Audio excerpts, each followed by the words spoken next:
નમસ્કાર, સત્ય દ્રષ્ટિ ન્યૂઝમાં આપનું સ્વાગત છે। હું છું ગોપાલ નાયક।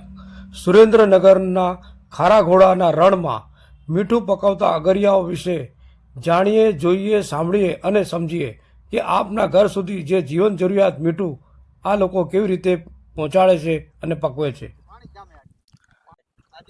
સદયભાઈ, આપ કેટલા ટાઈમથી અહીંયા રણમાં રહો છો? લગભગ તો જન્મથી આ જ છીએ। કેટલા વર્ષ થયા આપણે? 25 વર્ષ લગભગ તો થઈ ગયા। 25 વર્ષ થયા। અને મીઠા પકવતા આપને કેટલો ટાઈમ થઈ ગયો? મીઠા પકવતા લગભગ અત્યારે અમે આમાં ઓનની સિઝનમાં 4 મહિના થઈ ગયા અને હજુ 4 મહિના રહેવાનું।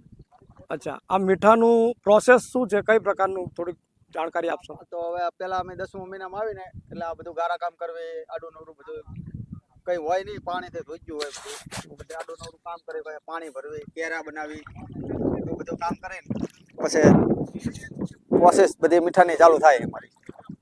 પછી દંતારા ખેંચવી રોજ, દંતારા પાવડા એવું બધું કામ ચાલુ રહે। અને બીજું, આને કઈ રીતને પછી કેટલા ટાઈમ પછી આને 3-4 મહિના પછી કાઢી નાખે। 4 મહિના 5 મહિના જેવી સિઝન એવું હાલે। પછી વરસાદ કઈ રીતનું વેચાણ ટ્રક કરો? એ વેપારીને વેચીને જાય હોય, ટ્રકથી પછી લઈ જાય। શું ભાવ આપવામાં આવે? આનો 60 રૂપિયા હે, 50 રૂપિયા હોય, જેવો હોય તો સિઝન જેવી તેજી એવું હાલે જાય બજાર।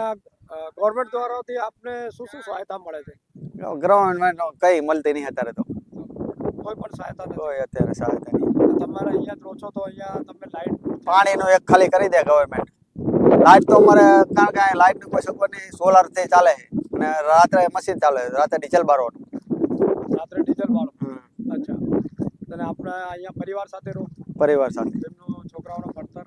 ભણતરમાં એ નિશાળ છે, જાય કઈ રીતની નિશાળ છે? એ ગવર્મેન્ટની નિશાળ? હા, બસની અંદર। હા, એમાંથી એક શિક્ષક આવે ગામમાંથી અને એક અહીંથી એક રણનો અંદર એક બાલ મિત્ર લીધો, 2 જણા ભણાવે।